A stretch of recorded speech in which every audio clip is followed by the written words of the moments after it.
Hello అండి. మేము first అంటే గీతాంజలి చూసిన తర్వాత మళ్ళీ గీతాంజలి 2 చూడబోతున్నాం.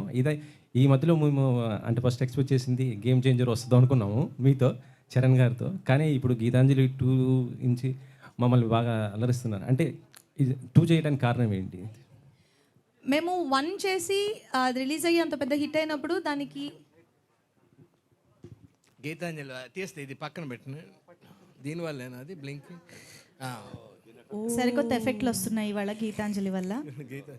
గీతాంజలి ఓకే ఎందుకు చేసామన్నా ఓకేనా? Yeah I think study. పర్లేదులేండి, మంచి హారర్ ఎఫెక్ట్ వస్తుంది. So Geethanjali part 1 first part release అయ్యి అంత పెద్ద హిట్ అయినప్పుడు మేము పార్ట్ 2 తీయాలి అని అనుకున్నది.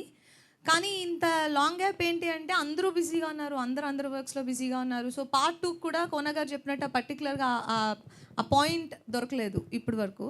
సో ఇప్పుడు గీతాంజలికి ఆ పాయింట్ లాక్ అయిన తర్వాత మేము ఇది డెవలప్ చేసి తీయాలి అనేది మేము డిసైడ్ అయిన ఒక విషయం.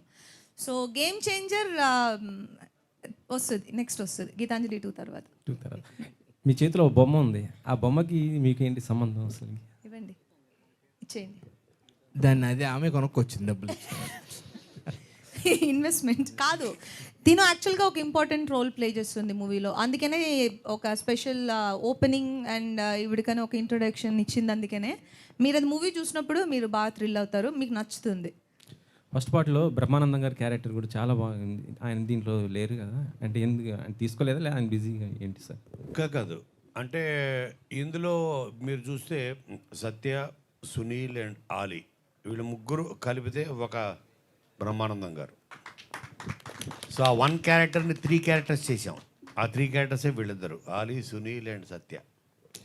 సిన్ గారు సినిమా అంటే గీతాంజలి సినిమా చూసిన తర్వాత మీకు లాస్ట్ క్లైమాక్స్లో దిల్రాజు గారు ఫోన్ చేశారు కదా, మరి ఆయన ప్రొడ్యూసర్ చేయలేదు, మీరు ఏరే ప్రొడ్యూసర్ దించుతున్నారు? ఓ సినిమా చేసాము దిల్రాజు గారితో. దాని తర్వాత కథలు ఉంటుంది, సత్యాన్ని కూడా ప్లాన్ చేస్తాం, సత్యాన్ని కూడా పెట్టి మేము సినిమా ప్లాన్ చేస్తాం. దిల్రాజు గారు ప్రొడ్యూసర్గా ఉంటుంది కథలో, ఉంది అది కూడా.